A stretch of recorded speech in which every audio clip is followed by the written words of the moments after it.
welcome Monday night here at the Untold Radio Network studios. It is Memorial Day weekend 2023. Happy Memorial Day to everybody. It's been a great day here today. The weather was nice. Um, Northern Minnesota's starting to feel like it's tourist season. The boats were all over the lakes today, but we went out and found a cool river to go kayak with the boys, and we had a fun time. But yeah, we did a coffee time this morning, had Nikki and Joe and Jay and a few others popping in, sharing, some thoughts about those they were remembering today. I shared some of my own thoughts about my time in the military and people that I'm missing. Which is a big deal for me. It has become a bigger deal in the last couple of years. I lost my dad. He passed away a couple of years ago. And boy, the gravity of Memorial Day changes when you lose somebody very close to you. And so my heart goes out, and also Doug and the rest of us here at Untold Radio. Our thoughts are with all of those who found themselves not only remembering today, but maybe hurting a little bit too while they did. But we're going to have a great show tonight. Like I say, it's beautiful out here. I've been talking to tonight's guest. We actually, episode 4, I had Carlos on when we took the Pine Island Research Show from our own channel to the Untold Radio Network. And by the way, this is episode 39, so it's hard to believe next week's going to be 40 already. But back on episode 4, I had Carlos on. Since then, he's been busy. We had Tim Halloran wrote the book, The Bigfoot Influencers, featuring some of the bigger names of folks that you're going to see speaking at events or have contributed a great effort in trying to move the ball. Some of the people he featured are also people that, I know we don't throw the term experts around easily, but, when somebody's an expert in their field at whatever it is, when we talk about Dr. Jeff Meldrum, an expert of foot morphology and locomotion, I think even himself would be reluctant to call himself a Bigfoot expert, but he certainly is an expert at the science that he practices, and it is applicable to the subject. We kind of have that with Carlos too. Carlos is a physical anthropologist, and I'm going to bring him in. Hey, Carlos, how are you tonight? Good. How's everybody doing tonight? Good. Hey, I wanted to, if you don't mind, I would like to wish everybody a happy Memorial Day as well. Today, both my grandfathers were on my mind. They both served in the Pacific Theater during World War II, and they're both now passed, but absolutely appreciate all those that put their life on the line for all of us and for us to be able to do everything from regular life to podcasts like this. So I certainly appreciate all of those who've done that. Absolutely. Have you noticed that, that's something that culture changes a lot of things. You know what I mean? I mean, we see every day, I'll see something in the news or something happening, and I'll think, man, that's not what that looked like 20 years ago, 40 years ago. But when it comes to Memorial Day and the respect and the reverence that we give to those who served, and also the way that we look at just friends and family who have passed before us and the way we take time to honor that and stuff, that's something that really hasn't changed. And I love that about us human beings, is that we show reverence to those that had our respect and our friendship when they were alive. Absolutely. And thank you speaking of respect, thank you for the introduction. Like you said, I don't consider myself an expert in any way. I just happen to have a couple degrees in the area that interests me, which drew me into the subject. In fact, I wouldn't have done my master's degree had it not been for my first professor as an undergrad telling me that Bigfoot was something that I could actually study, and then being able to get a chance to go to graduate school under Dr. Grover Krantz up at Washington State University back in the 90s was, very fulfilling. So thank you very much for that. You were actually, once you freshly received the degree, was a teacher's assistant to him, weren't you, for a couple of years? Yep, I was his teaching assistant in 94, 95, and then 96 was my last year there. And during that second year was when I went abroad with Dr. Barry Hewlett, who was also at Washington State at the time, to do cryptozoological work in Central African rainforest. That's really interesting. I think that I've got a couple of friends who have streams and cover this subject of, the Sasquatch mystery as most of them approach it. But,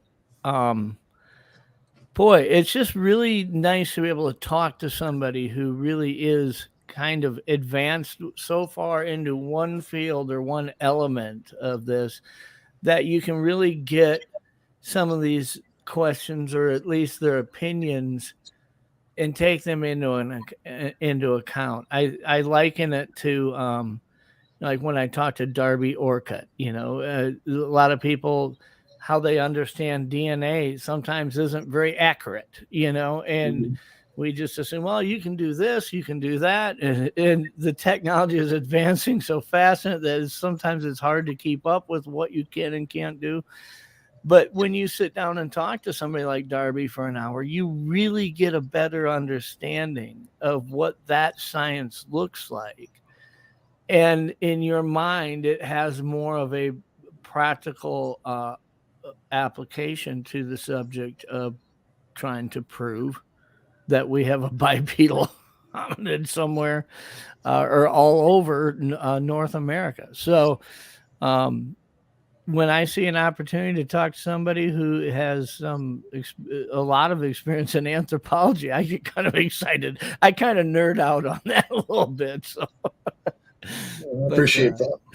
But so let's talk a little bit. We do, I always have to remind myself of this. My show here on YouTube on the Untold Radio Network, we get X amount of views over 30 days, probably somewhere 600, 700, 800 views in the first 3-4 weeks.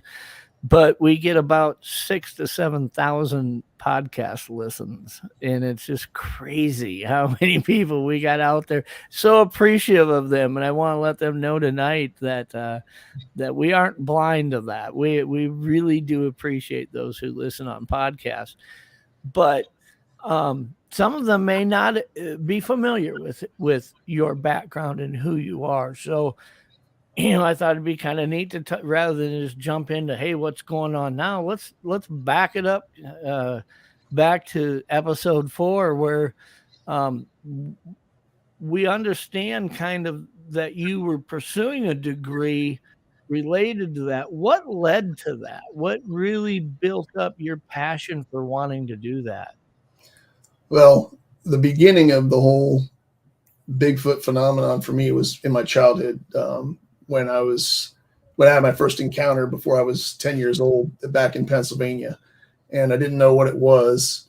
And I wondered about it throughout my childhood years and my teenage years. And then I got to college and was actually pre-med at the time. And I was taking a class, physical anthropology class, introduction to physical anthropology with Dr. James McKenna at Pomona College. And he was talking about Gigantopithecus. And I was like, oh, this is interesting. And then he pops up a picture of Bigfoot. It was my sophomore year, and that changed everything. I ran up at the end of that class and asked him, was this something I could seriously study? Because I'd had interest in it for years since I'd seen something that I didn't know what it was when I was a child. And but that's what I thought, came to believe was what I had seen. And he was very amenable to it. So in my undergrad, I finished my senior project on Bigfoot, but specifically kind of looking at it as Gigantopithecus. And during that time, I flew up to Pullman and interviewed Dr. Krantz. And Dr. Grover Krantz had written the book Big Footprints at the time. And I was asking him a lot of questions from that book, things that I'd read and things that I was wondering about. And next thing you know, I applied to graduate school and went there for my master's PhD program and became his TA in 1994. So in 1994, I was in Southern California, and then I moved to the lentil fields of Eastern Washington State, and did everything from making molds and casts of the tracks that he had to going out in the field when there was a call that would come in or a letter or an email, and investigating. So that's kind of what brought me to that point where then I would eventually have my second encounter. I find that so intriguing because you hear a lot of people that will say, when you can ask anybody whether they're doing field research or whether they're just out looking for answers, where did this start for you? So many people will say, well, I had an experience when I was younger or whatnot, and so now I spend time in the field, or now I do this, now I do that. Most of those nows don't involve, so I changed my major, changed my career path, changed all. I mean, that's a commitment. Well, and for better or for worse, I mean, obviously, anthropology, you're not going to make it rich any more than what I did do for almost 20 years. Education, a teacher. I mostly taught middle and high school during my career, post college. But I enjoy teaching. But I enjoy teaching because I enjoy learning. And like yourself, once you've had an encounter with one of these things, there are a couple kinds of people. There's people that want to forget it and put it out of their mind, like it never happened.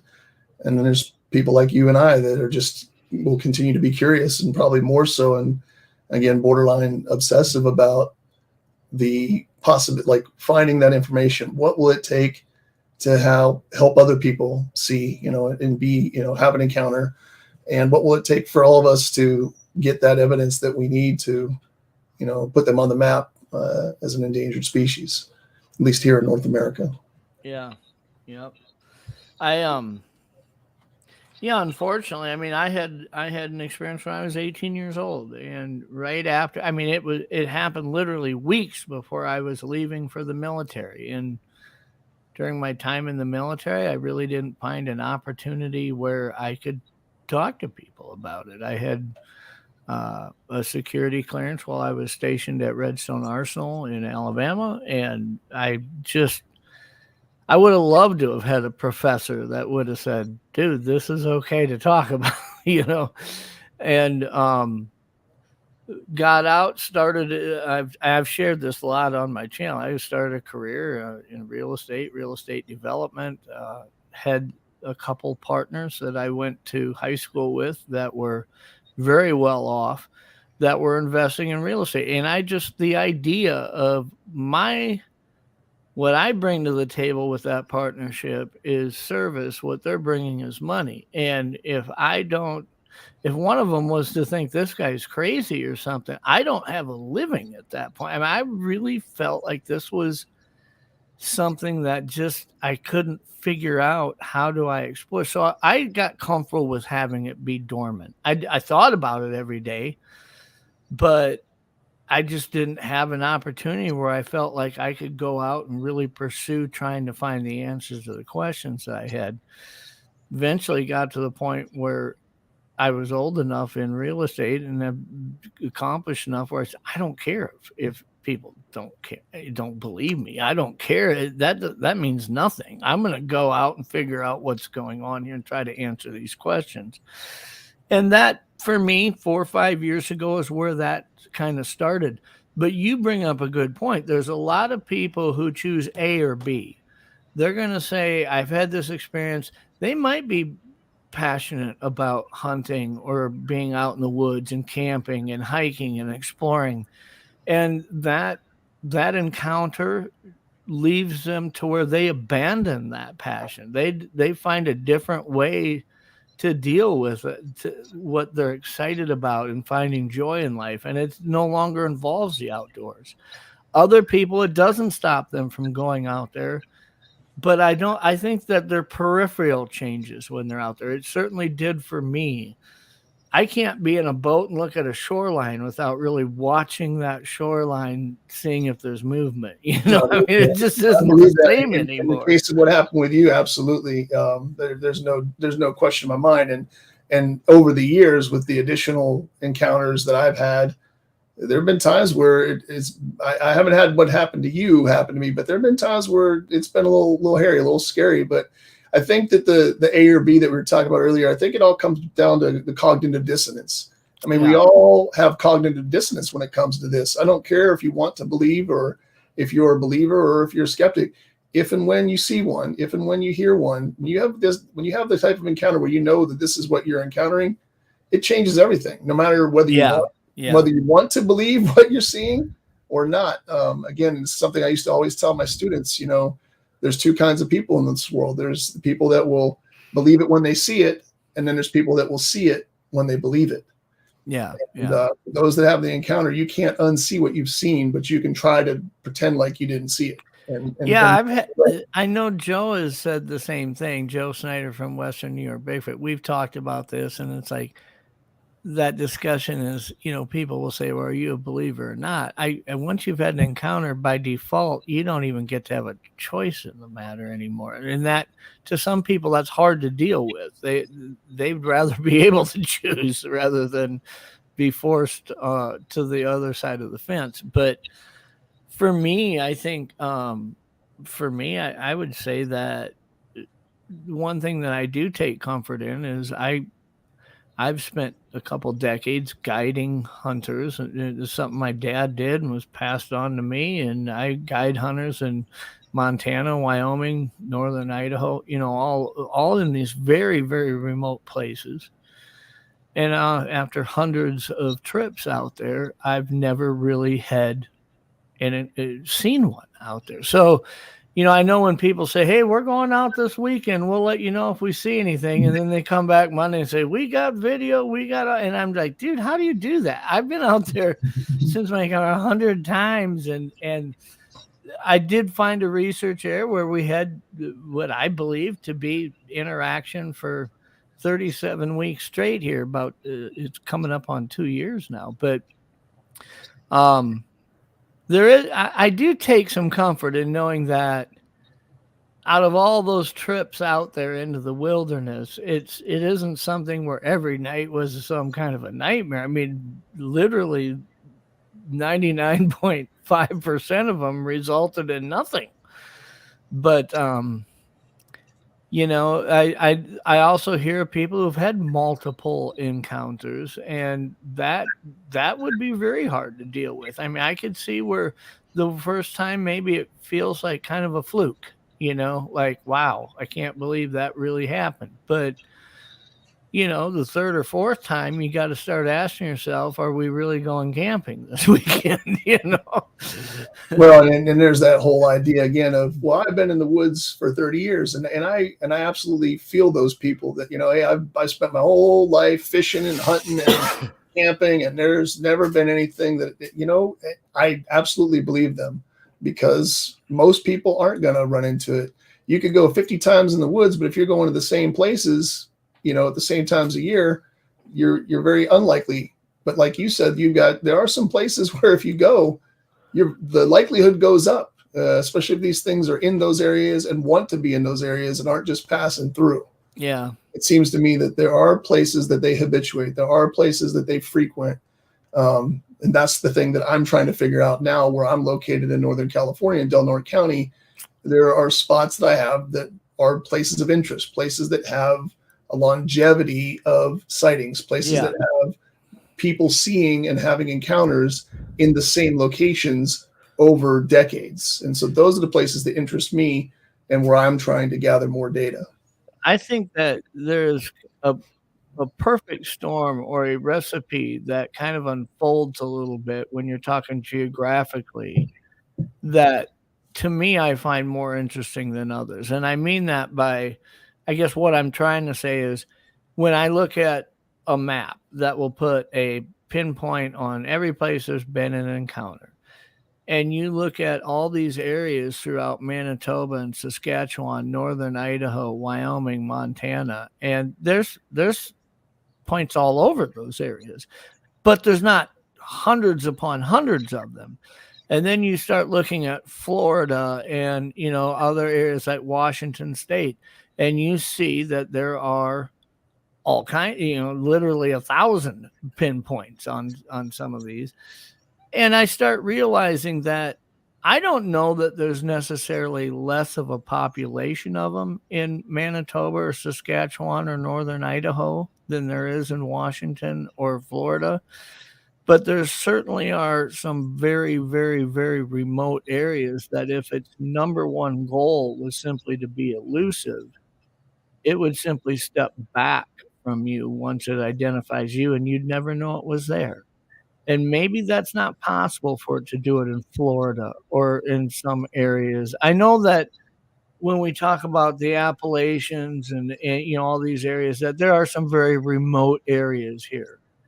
But when you look at some of the remoteness that exists, where I had my encounter 120 miles northeast of Flin Flon in Manitoba, it's like, you can literally stand in an area and say that there is not a human being within 30 miles of me right now. And I don't, you're in Florida. Look, I get there's very dense areas in Florida, very dense areas that they likely exist in numbers, but it's pretty hard to find yourself anywhere where you can't put a drone in the air and within 10 miles, there's a convenience store somewhere. I mean, it's just the remoteness of those areas really doesn't exist like it does in, some areas of Washington State, all across Canada, Montana, Idaho, places like that. And so I really think when you can find a remote area, a truly not a rural area, but a truly remote area that starts gathering a lot of those pinpoints, you've got that perfect combination of it could choose to simply disappear and nobody'd see it. There's not as many people walking around some of those remote areas of Washington State as there are maybe in certain other states, but yet there's still all these encounters. That to me starts adding up as a high value target. You know what I mean? Mm-hmm. But what are some of your favorite areas that you look at in? Well, if you were going to go out and spend 7 days somewhere, where would it be in your area, or are there others? Real good question. Before I answer that, I saw in the comments, I want to say, give a little shout out to Tim and Amy and a few other people that I saw that we know in there. Hey guys. Yeah. The movie that we just filmed, there's a spot here, the Klamath Mountains here at the Del Norte, Siskiyou County in extreme northern California, right at the border of Oregon. They filmed Expedition Bigfoot here a year ago, and the same kinds of stuff that they were finding, I've talked to people that have seen these things. I've now encountered some of these things myself, whether it's visuals, daytime, Class A daytime sightings, the Class B, the sounds. The samurai chatter, the screams, the howls, the Ohio howling. This is all stuff that comes and goes. In fact, up on the hill, it's probably about 4 weeks ago now, we were up chopping wood, and next thing you know, we're hearing chopping coming back, and where we were chopping wood, there's nobody up there. Yeah. And there was still snow on the ground. So I said to my friend, I said, hey, who else is up here chopping wood?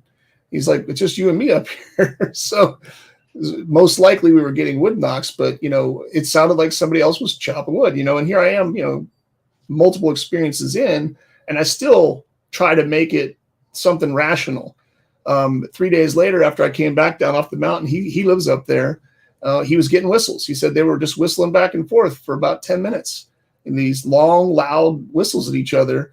And it's always kind of in the same part of his property where they go, and where they mark the territory is usually around the pond, and they tend to leave. That's where we've gotten some hair samples, but they tend to go into the same areas. Again, I don't think they live up in this particular place, but you're asking me for a place where I'd like to go and stay. Well, we like this place so much because the encounters I've had there and that he's had there, and it's not very far from civilization. We built a campground there, and we're hoping this year to start taking people on tours down to the Patterson-Gimlin site and maybe down to the Go Road where the first tracks were discovered. It coined the term, Bigfoot. Jerry Crew, that neck of the woods down there. But for me, I've met some really interesting people as we're editing up this first volume. Well, it's now, instead of one volume, it's going to be a 3-parter. But as we're buttoning this one up, other people have been reaching out to me from this general area. And there's a gentleman and his sister that live down in the Lost Coast. And they've shown me some things there where stuff is going on that I've never seen before, that I'm really looking forward to getting out with him. He wants me to come. He said 7 days. He wants me to bring nothing and go to where he believes they live down in this section of the Lost Coast. So I'm hoping to get to do that this summer. And then I'm hoping that I can convince him to let me bring some recording equipment, because I would like to get, again, my goal is to gather as much data and evidence, but I also respect those that are going to allow me to come with them, especially if it's private property, if it's native lands.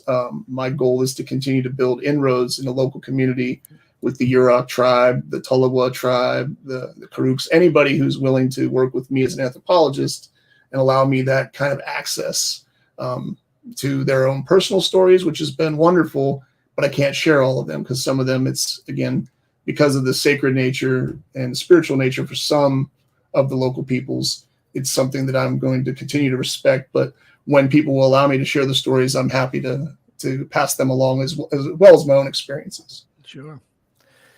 Joe from Western New York Bigfoot says, well, Jeff, when I encountered that thing, was what would probably consider a rural area, but I agree that the more remote you can get, the more likely you may find something. Actually, I think the more remote you get, the less likely it is you're going to find something. I honestly believe that I never would have had an encounter with this thing had it been on the mainland and not on the island on this lake that I was on. It simply didn't have anywhere that it felt comfortable retreating to. Whereas had it been on the mainland or the main shore of the lake, I don't know that it ever would have felt the need to escalate this to where it went. It simply would have said, I want you to leave, and if you're not going to, I'm going to leave. It just didn't have much of a choice being on a 30-acre island. But I get what Joe's saying. There is that kind of perfect storm of being able to. You need people in an area on a, I don't want to say a regular basis, but it can't just be once a year. Okay, in order to have enough people out there to have the experiences and the encounters to begin with, but yet it also has to be remote enough or rural enough many times for them to feel comfortable enough to express their curiosity to actually watch you or create a situation where you may see them. And that's not to say that can't happen in metro areas or the fringes of metro areas, but in those areas, I think you get so many more people in those areas that it just isn't as likely as they would be there. But I do have one question, Carlos, about when we talked about, I talked about. Oh, I'm sorry. No, I was just going to add to your previous question and tying into the question from the chat that you pulled up there. I can give you a specific local area that fits exactly what you're saying. Literally half a mile from my house, there's a road called Walker Road, and it sits in the Jedediah Smith National Forest. And this time of year, Memorial Day weekend until the end of summer, there's people galore in there. I don't know how many encounters happen in this window of time, but I can tell you outside of the window of time when there's lots of people in there, when there's a lot fewer people or very few people at all, that's when a lot of people have encounters in there, which is inverse of what you'd expect. The more people, you'd expect more encounters. But again, I don't think that the location matters, but it's more about the time in that location. And there have been reports up and down there from the Playmate video to the Danny Perez and the infant one that ran across the road. This 2 weekends ago, I interviewed some people that used to run a camp about a mile, 2 miles up off of 101 on the 197 that had, and it's right across from the Walker Road area. That section of the river on both sides has so many very good encounters. In fact, there's one that will be in the first docuseries that I'm looking forward to people getting to hear. Because again, when you hear the interview, we interviewed this person this time of year, so you can hear people in the background. But if we'd have done the interview in the winter, you'd hear nothing. There's nobody out there during those times of year. So, anyways, I just wanted to say that's that's a great point. And I also think that, you know, in order for them to survive 24 hours a day all year for decades, I mean, they rely on resources, and I think resources pull them, that it kind of dictates where they place themselves. When you've got fish running up a river, when you've got berries that are going to be there for, you know, 6 to 12 weeks, and then they're dried up. They don't choose where that river is, and they don't choose where those berries are, but it's a resource they're going to place themselves at. And sometimes those resources draw humans to them too, you know? And so,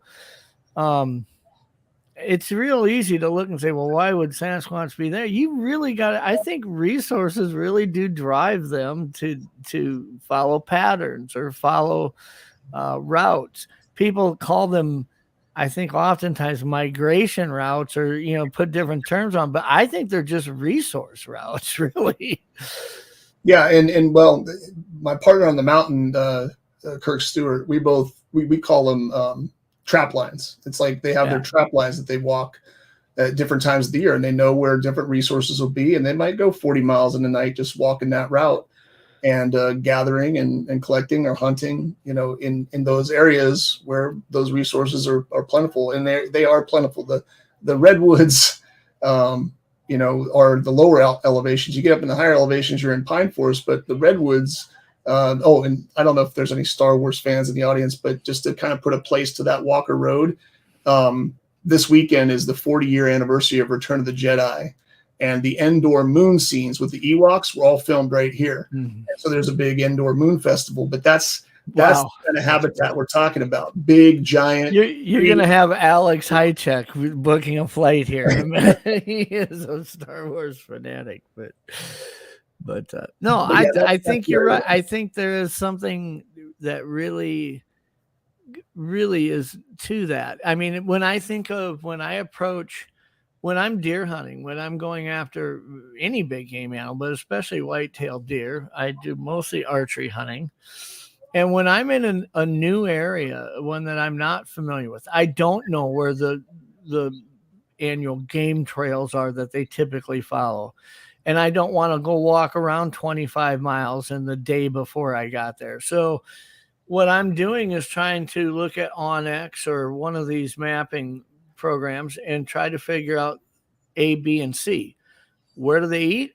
Where do they get water? And where do they bed down? Once I can locate A, B, and C in a given area, now all of a sudden you can start finding those projected travel corridors of how would they get from A to B and B to C and vice versa. And you start figuring out the cycle of it. Is it the morning they're going to those areas? Is it the evening?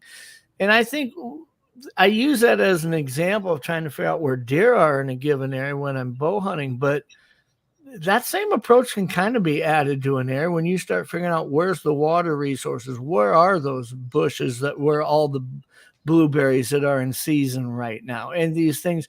And you start identifying these high value resource locations, you can kind of start figuring out likely pathways from A to B and B to C. So, well, and when you take in, again, as an anthropologist, when you take into the cultural anthropological aspects where the local natives say they're the ridge walkers. Well, if you're naming something a ridge walker, looking along the ridges is a good place to start, you know, and in fact, again, lots of footprint casts, lots of sightings have happened on those ridgeways that now have roads running along them. That's where a lot of the road crossings happen locally. When I started really getting heavily into archery hunting, I started learning more and more about thermals and the time of day thermals occur. And I started getting a better understanding of why would something be on high ground versus low ground, and what direction is a breeze blowing, and how much impact that can have from being identified or remaining secluded when it comes to that. And I think that's a great gift for people to really learn, especially if you're out in Washington State or one of these areas that's not particularly very flat, understanding how thermals work and how your scent is carried. And I think when one of these sees you coming a mile before you know that it's there, the cards are all in its hand on whether or not it wants to elude you or remain elusive and unfound. I think there's probably a million more encounters that have happened of where they've encountered us, but we didn't even know they were there and they Absolutely. left before, you know. No question in my mind that's the truth. That's the case. Creating that storm of catching one on with its pants down, so to speak, kind of surprising or tweaking its curiosity. I think a person needs to learn things about resources and thermals and the things that, I'm not saying it's a science that this is why they're there at 3 p.m. during the day, but you've got to start somewhere. You can't just start walking through the forest. You've got to have some type of an idea of how am I going to approach this, and understanding those different variables like that.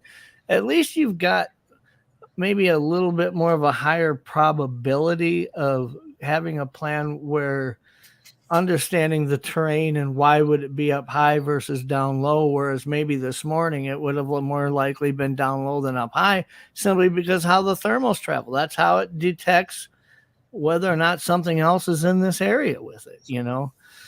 But I wanted to talk a little bit about the Chronicles of Carlos. So for all those, and I'll put this put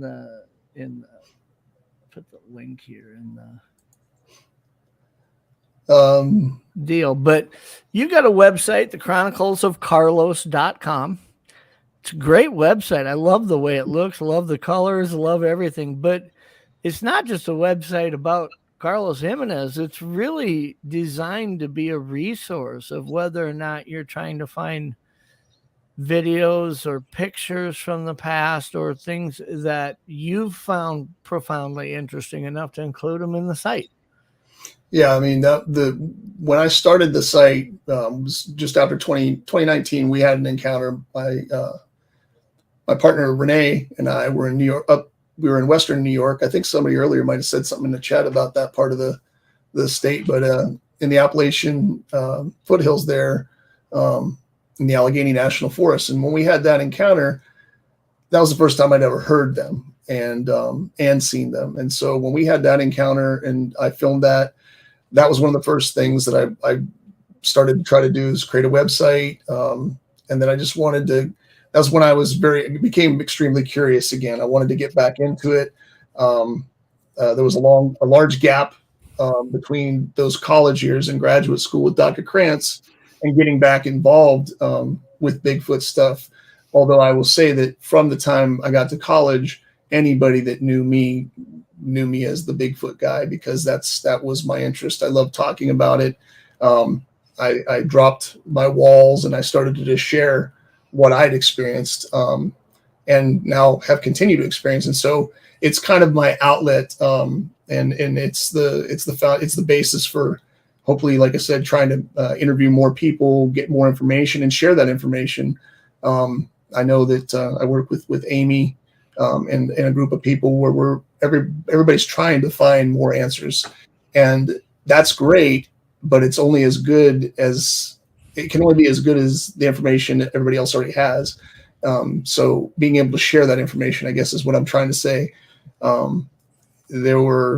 When I was first getting back into it in these last few years, it seems like there were different camps and there was a lot more politics than back in the 90s when it was, more of a closet topic for academics like myself and professionals, let alone lay people.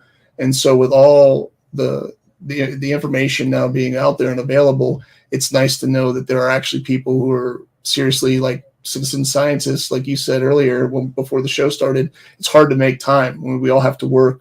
we all have regular jobs to do, but this is a passion. And so it's kind of like a passion pursuit, and to try to make it happen. That's what the Chronicles of Carlos is for me. That's the arm of my passion pursuit, where I'm going to try to share my information and collect and share others' information as it comes available.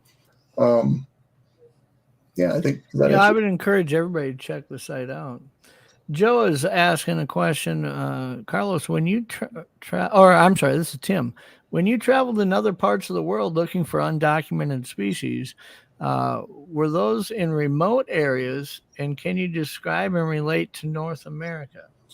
Yeah. So my second year in grad school at Washington State, Dr. Barry Hewlett invited me to go to the Central African Republic and the Congo with him. And so I got a grant through the National Institutes of Health to go over there. And part of my time I was studying 9-month-old infant behavior. We call them ethnographies.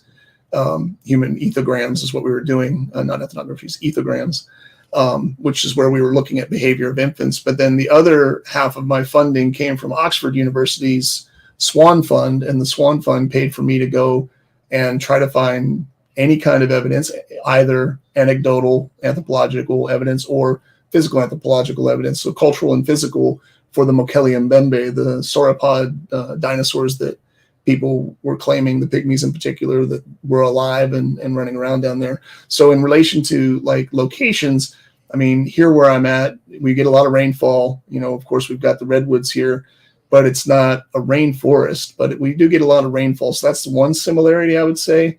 And there's a lot of food. I mean, there's a lot of resources for all kinds of animals to live in the rainforest.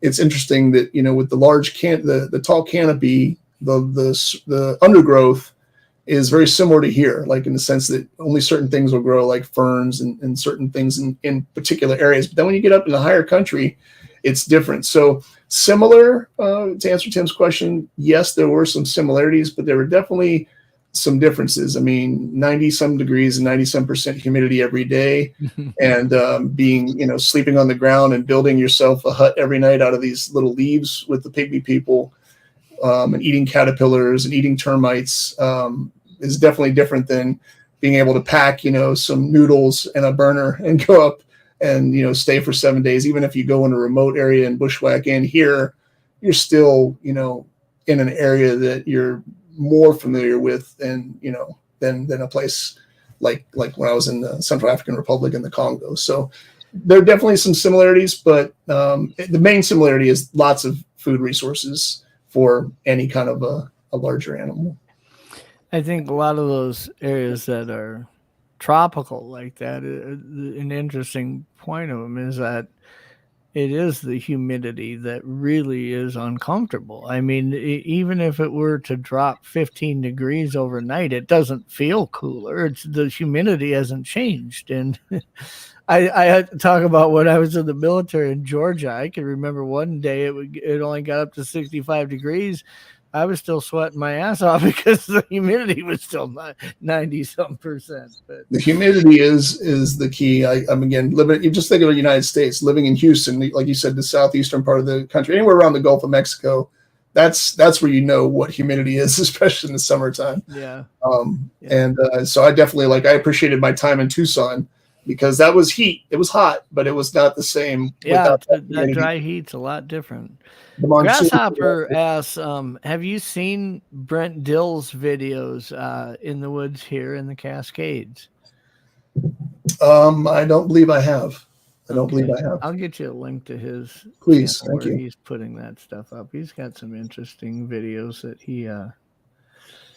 And Brent, I think this is I'm friends with Brent. I think this is a fair analysis, and he would agree with it. He's not the type of person that's going to go out and video something and be like, ooh, that sound must have been Bigfoot. I mean, he really approaches it with a skeptical, fair approach. And he actually has a channel that kind of points out those who aren't doing that. Unfortunately, they aren't really doing the community a real big service when they point the finger and yell Bigfoot at every sound they hear. But Looking to see, I thought we had one more. Oh, no, I think I got them all. If you guys have questions for Carlos, feel free to put them in all capital letters. I'll try to not miss them. So tell us a little bit about the 3-part documentary series that you have been working on, and you're kind of approaching the final stages of. The title, what it's about. I'm curious to learn more about it. So when I moved up here, I met this guy, Kirk Stewart, and he was in David Paulides' Missing 411. Well, not Missing 411. David Paulides is known for his Missing 411 books, but Kirk was in his Tribal Bigfoot book, and several other people here in Del Norte County. And I got to meet him because his sister was friends with my partner, and started asking him about his stories. And the more I heard his stories, and he took me out to some of the places where he's had his encounters, the more I wanted to do more than just what you see on my YouTube channel, which is just a bunch of me, my iPhone, going through the woods with him and filming everything, and myself just driving around and filming out of the front of my car. So we did a fundraiser almost a year and a half, 2 years ago now, to make a movie. And one of the things that happened to him about 27 years ago was in a remote hidden valley up in the Klamath. He had his gun taken and buried. So the name of the docuseries, the first 3 volumes, is Bigfoot Buried My Gun. And that's one of the things that happened that he talks about in the movie. And we broke it up into 3. The original, we was ready to go almost just before Thanksgiving last year. And then we sent it out to the donors, and they gave us feedback. And my goal in this, kind of much like my goal on the website, isn't to be so much about me, but to be about the information. And so the first cut of 90 minutes, we were going to have it as a documentary, and we sent it out, and they were like, "Where's Carlos?" Well, my goal was to take all of my stories and things out of the movie and focus the movie on the people here in Del Norte County, particularly Kirk and his stories, and a few other individuals that we feature in the film. So after that feedback, now we've been working for several months between jobs, when we have time, editing and breaking it up into 3 parts. So now the documentaries, we're shooting for about 30 to 40 minute segments of a docuseries that goes from, part 1 to part 3, telling all those stories here in Del Norte County. And as we're wrapping up now the 3rd and final one, in terms of the videos and the transitions and just all the little things that go into it that are more than just the going out and doing the expedition, more people are telling me more stories. So I have a feeling that there's going to be another volume of this. But our goal with this is to end up pitching the first part of the 3, to see if we can get it up as a proof of concept, so that we can have other people helping us with this, so it doesn't take so long in the future, because it takes a long time when you're not an editor and you're not a filmmaker. I do have a filmmaker working with me, but it's just him and myself at this point, trying to get it wrapped up. But we're getting to the final parts and adding some animations, and I think that it's going to be. I think that people are going to like some of it.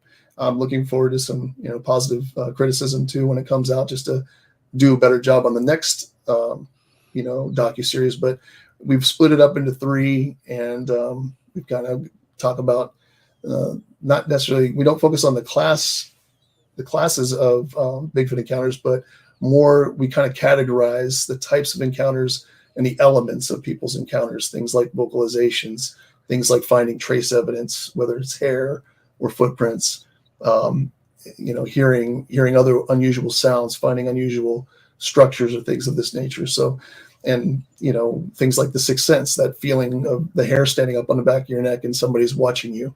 So that's what the Bigfoot Buried My Gun, the first volume, is, and it's looking like the second volume, as we will pitch and as this movie comes out, we'll probably be looking at the Lost Coast as our next adventure, because like I said, I've been going to a site down there a couple of times now that there's some really interesting activity going on. I think the natural progression for projects like that is that they just keep growing. And one of the main reasons is we talked about it earlier. There's an awful lot of people who have had experiences or encounters and they just aren't comfortable talking about it. They Absolutely. don't talk about it. But eventually they see a docuseries or they relate to somebody or they see how somebody handles. A good example would probably be Seth Breedlove, how he's approached interviewing the indigenous people in Alaska and learning their stories and becoming somebody that they could trust to talk to. And he goes back the next visit and they're lined up because word of mouth is out. This is a good guy. You can talk to this guy. He's not going.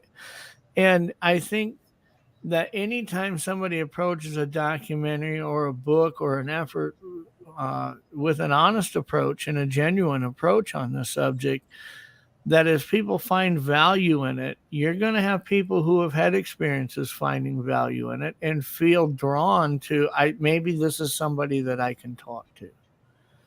You And know, that's what's happening slowly. But I can definitely say that it helps to have somebody that will vouch for you, somebody that brings you in to those people that knows you, that might not be a Bigfoot person, that has no Bigfoot encounters of their own, but they know that you know, have had experiences and they know this other person. So we've been here 2 years now in the Crescent City, California area. And so, yeah, I'm noticing more and more people are reaching out and want to meet. And it's a great feeling because, you know, now I'm getting more access and I'm getting to hear more stories, and that gives me more data, and I can now look at more data points. And again, that's what an anthropologist likes to do.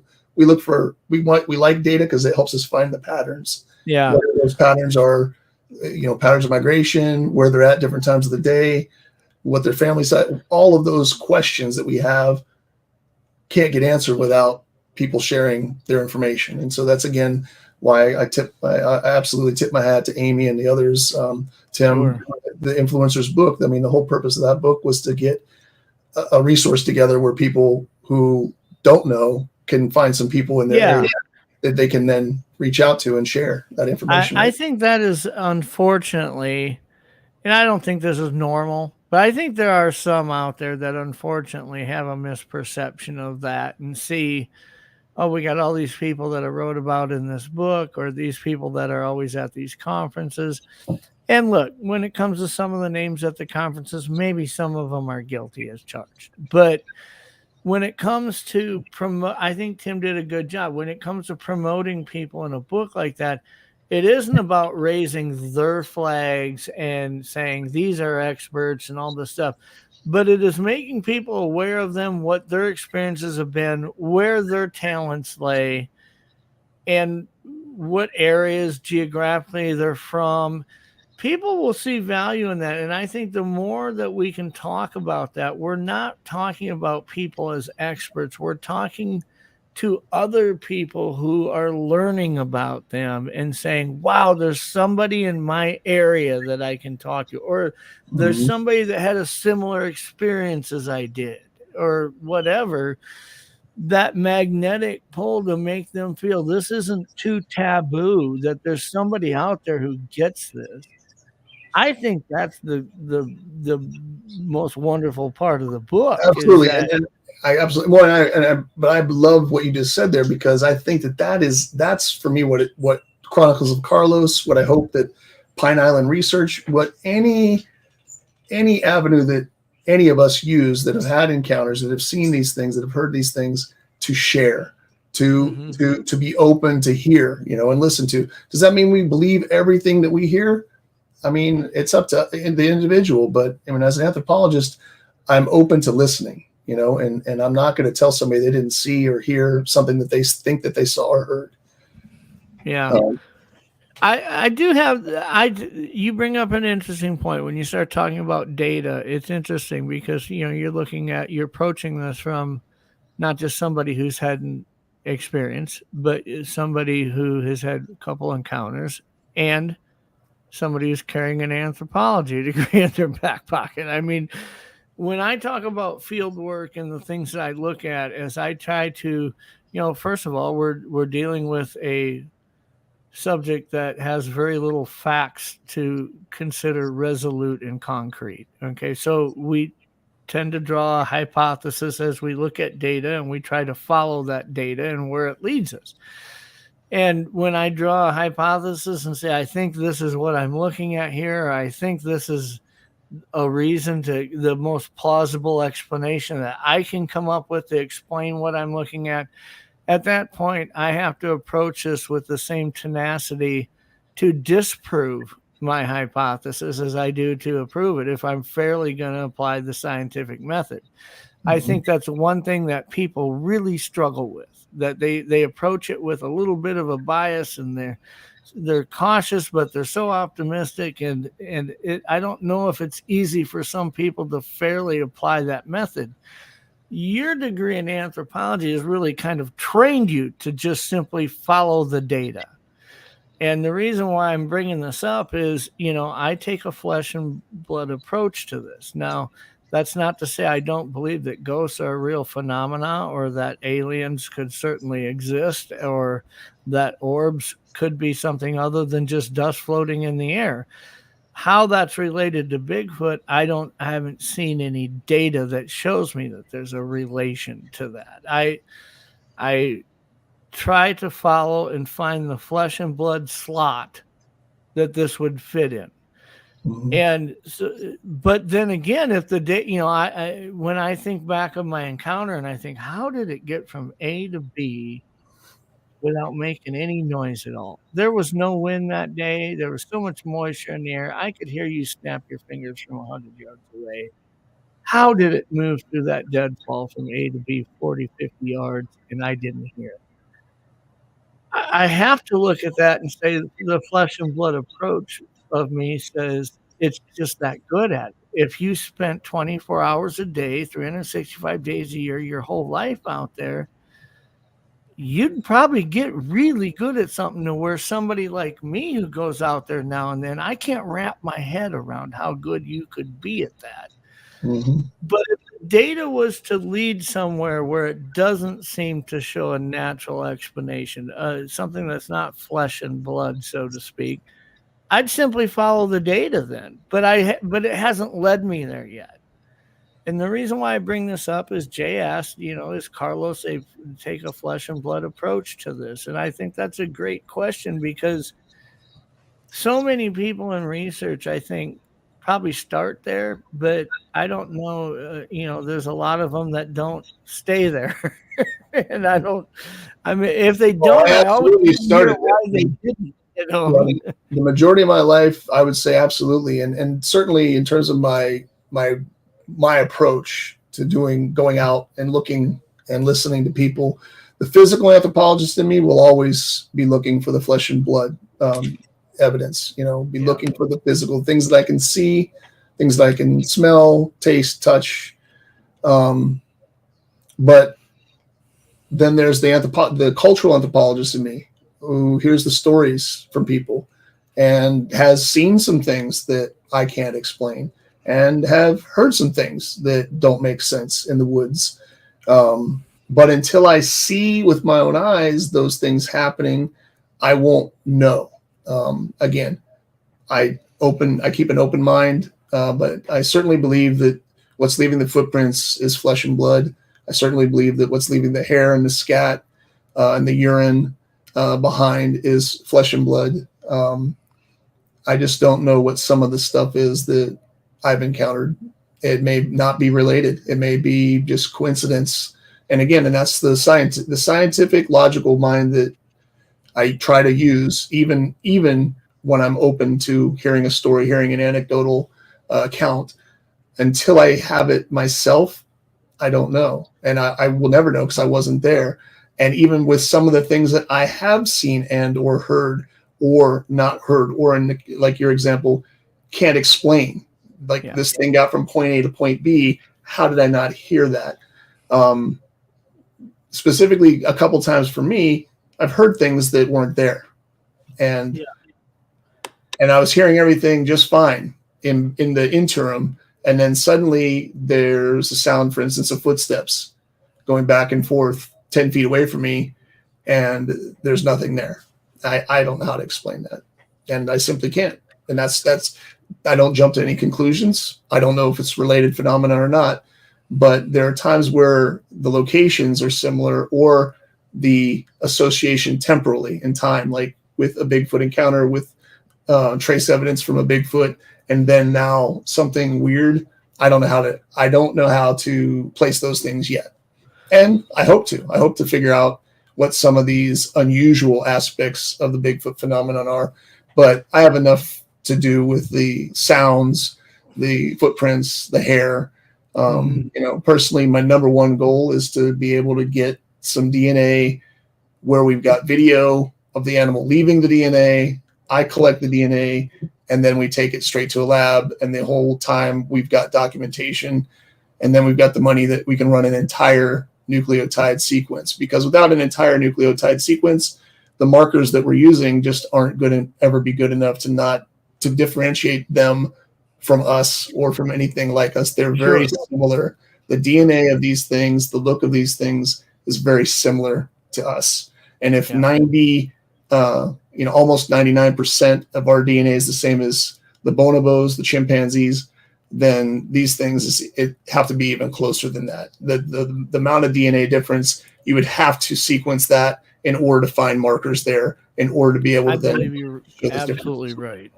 I talked about that for a long time. There's people out there who say, well, you need a body in order to do this. And I'm like, no, you don't. And you need to understand, first of all, what is capable through DNA testing. And when I say capable, I mean currently capable, because that's always a changing phase, really.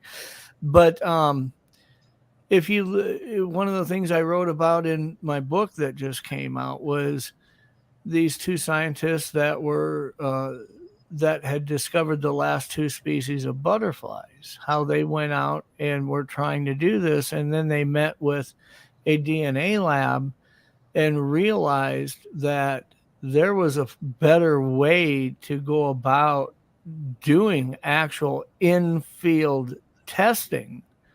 They actually built the device for them at this lab. Now, it took a long time. It was like 2.5 hours to break down one test and figure out if it's something that is mapped and recognized through the library of results. But they could figure out in the field if there was a genomic difference in anything that was currently recognized. Now, that's for anything like that to take place, there has to be an extraordinary partnership established between those in a lab, those that work on that side of the fence of analyzing, testing that DNA, and those who are out trying to collect it. And it's just something that I believe it's difficult for those who go in and approach a professor who may or may not ever have spent 1 minute considering whether or not Bigfoot's real or not, and saying, I'm out trying to prove Bigfoot's real. You want to partner up? They might not even answer the door or return your call, Approaching it from a neutral perspective, that's one of the things I'm trying to do with an upcoming project of using current vector methods of collecting samples. They're doing that. They're trying to study how these viruses are possibly transferred from like mule deer to a fox to different animals. And that has stepped up even more now when you realize that, for instance, in our zoo here, a year and a half ago, 2 years ago, in 2 days, we had a lynx and a mountain lion both die and both tested positive for the C word. And there is an awful lot of money being shoved into the research of how easily some of these new viruses are transferred and things like that. So there's already efforts out in the field like this. What was interesting to me is the study that I really focused on was looking at how the transfer, vector transfer, mosquitoes biting these vertebrate mammals, and then 48 hours later having a blood meal on a different mammal, and could it have transferred that a virus from one to the other? That's specifically what they studied. And Hmm. what I found profoundly interesting is any DNA result that had any human DNA in it or part human DNA, they just threw it away. That's not what they were studying. And I'm like, dude, you could throw all the other stuff away. I would have liked to have had those samples, right? Hmm. And that's what started leading me to maybe a little bit different approach to this. But um, I think it's really interesting when you look at when you're in the field and applying that what is the word I'm looking for? The approach Anthropological. that anthropology degree brings with it. Maybe I a good analysis would be, I bet Jeff Meldrum looks at the ground more than up in the trees when he walks around. I mean, the approach that you take, uh, trying to figure out the comparison and the reference that you have when you are analyzing data. I think everybody who goes out there has the best they can analyze anything is simply based on their life experience and the reference that comes with it. When you hear a wolf howling, and you're somebody who's out in the field in that area a lot, and you've heard thousands of wolves howl in your lifetime, and you start realizing that A vowel rolled into an O, and I don't believe that canines can do that, you start identifying that.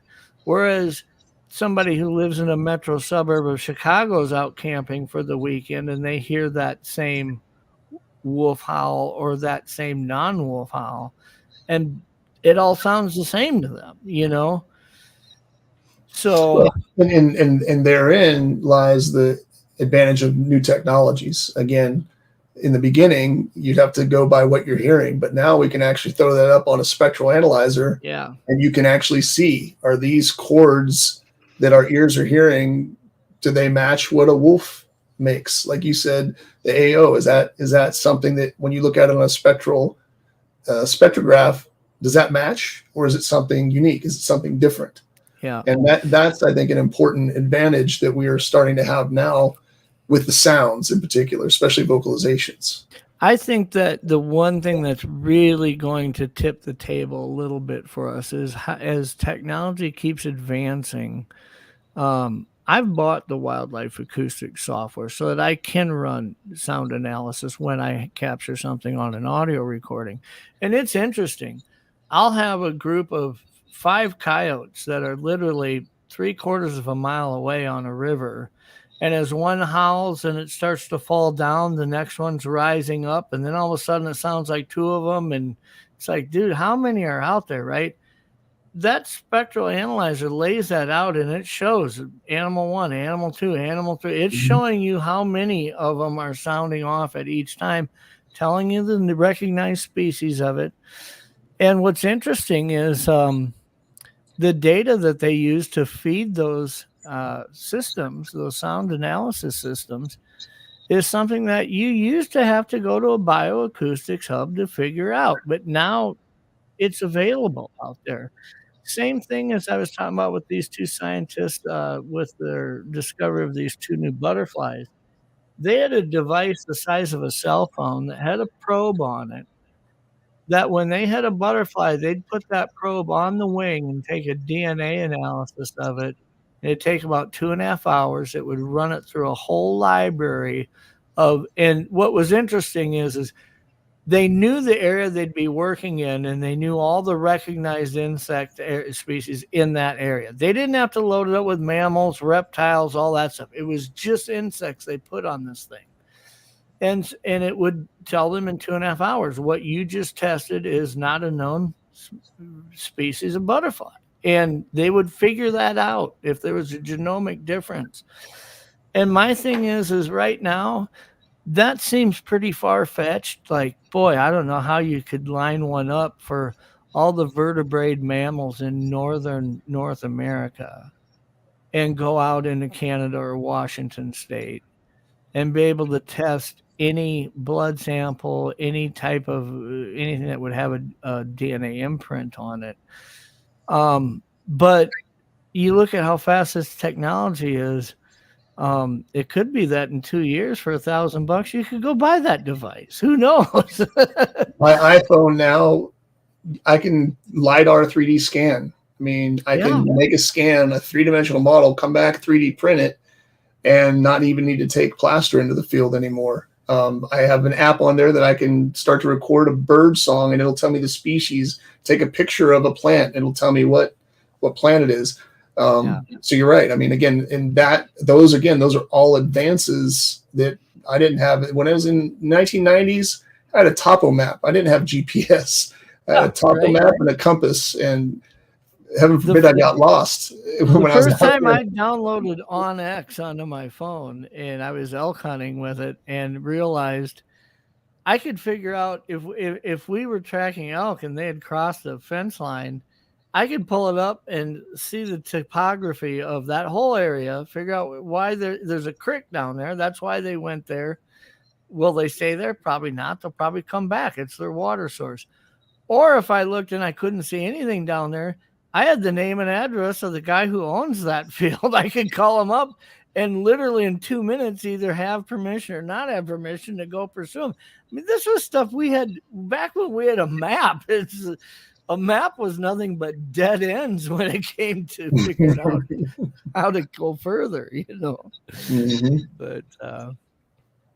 But yeah, no, that's really interesting. So one of the other things I wanted to bring up is tell me a little bit about the Sasquatch adventure tours. So when we started the campgrounds, Free Your Mind Camping, and the website for that's freeyourmindcamping.com. Our goal wasn't just to set up a campground. We picked the spot again where all of these encounters have happened, a place where for 20 years people have been finding footprints, seeing these creatures, and where just this year we had activity. So the goal, one of my goals was to have a chance again just to interact with people that are interested and want to know. Every time I go to the campgrounds and there's campers in there, they want to hear Bigfoot stories. Oh my God, and I love sharing because there's a lot of people that like, wait, it's real. This is a real animal. I said, yeah. I mean, I've seen them, and so again, I'm not a believer. I know that there is a species of flesh and blood, if you will, from earlier. There's something out there, and it's a population. It has to be a population, and they have to have some kind of social order. They got to have some kind of systems in place that they're not just attacking us all the time with their brute strength. They know to not just avoid us, but to intentionally, like you said, a million encounters that they've had with us for every one, that we have with them, because, we were in the right place at the right time. Yeah. So the goal is to take people like, that want to come up here. This is kind of like where you're at in the summer. This is a touristy area. So this might just be a summer thing that we do where, get some people to sign up, camp for the weekend, and then take them by shuttle down to the, Patterson-Gimlin site. Basically Del Norte County, where I live now. That's where the Patterson-Gimlin movie was filmed. And that's also where the Go Road was being constructed when they found the footprints in 1958 and, named it Bigfoot, the local, writer down in Eureka. I love that approach, because really it's an opportunity to educate people more than anything. I mean, a lot of people would look at something like that, and there's a few people out there that are doing it for the purpose of saying, hey, come write us a check for $4,000. We'll take you out for a week. We guarantee you're going to hear this and that. It's not about an encounter, and it's not about creating an environment of an experience. It's bringing them to an area where there was a profound experience, educating them on that, showing them examples of the type of terrain that they could expect to, at least visually understand, and all these visual references. We talked about the best anybody is at analyzing anything is based on the reference they have stored in their brain through life experience. And by adding to that reference for people is huge. You're not really taking them out saying, let's go find Sasquatch. You're saying, let's go learn about this and exactly. Educate. And it comes back again to my nature. Who am I? I like to learn and I like to teach. And I like having conversations with people. I love Amy's group. I love being a part of that and having a dialogue with people that have also seen things. But I also like talking to people who are just curious, and again, and a lot of people are curious. A lot of people will come up here and, yay, the beach is nice and the redwoods are nice, but they want something more. And so I just feel like that could be an opportunity to grow the community by, again, just being in the community, being a part, driving with people, answering their questions while I'm driving down the roads and going, oh, over here is where this happened in 1974, and there's a famous sighting here, and here's where I've seen one, and here's where I heard this, here's where Kirk heard that. And to just be able to do like just a day tour, like, again, nothing big. And the idea came to me based on like Tom up there in British Columbia, Tom Seward, with his I think it's Sasquatch Island. Ooh, I don't want to misspeak, but anyways, there's a gentleman in Canada who does something similar in the Vancouver Island area. And I thought, well, I live in the county where, the famous PG film was filmed, where the footprints were found, the plaster casts were made. So there's got to be people that want to, see that. And that's the conversation starter. Then you can have a deeper conversation with people and give them an experience that they wouldn't otherwise have. So that's what my goal is with the Sasquatch Adventures. Yeah. I think that there's a lot of people who have a passion for trying to get answers to this mystery for them, and understand, maybe if they've had an experience, to try to understand it better. It's funny how your priorities change. I used to have a bucket list of destinations I'd like to visit that included places like a beach in Fiji and things like that. Mm-hmm. And now it's all Washington State, Alaska, all these areas where you could really get out and Chatham. Yeah, and there's a lot of people like that. We have so many people who are in chat who I don't want to sound derogatory when I say this. I'm not saying that they live vicariously through other people's experiences, but that's one of the reasons why documentaries by Seth Breedlove and this and that really are wildly popular. He's taking you visually for an hour or two to an area that you probably don't have access to, and telling you about something that's happened there. And when you look at the opportunity to be able to go to someplace in a family type setting and say, we're going to make a vacation out of this. Why? Listen, I'll choose that over Disney World. I don't like huge lines. Okay. So I'm going. And I think my kids would have fun at it. But you hit my goal right on the head. Like, the goal of the Sasquatch Adventures is exactly that. It's something different, but also something that I can enjoy as the deliverer of the service. I enjoy talking to people. I enjoy hearing their questions, responding to their questions, and again, taking them somewhere rather than just showing them the film, which, again, we're making a film. This is like the next step. Well, if you can't just watch it, wouldn't it be great to go somewhere where something Bigfoot related, big, very famous, has happened? And so I'm hoping that there'll be people that want to do that. And this summer, we're going to probably test it one or two times just to see what kind of response we get, and if we can take people out and if they enjoy it, and get some feedback, and just try to make it as great as it can be the first time out, and better as we learn from the experience of taking folks out on the adventure. If there's one thing I've learned in real estate in a couple of decades, it's all in the marketing, and it's not about telling people stuff that isn't true. It's about understanding that I'm not trying to market to 100% of the people. In fact, the niche I'm trying to build value in something with may be a very small percentage, maybe 10 or 15% of the people.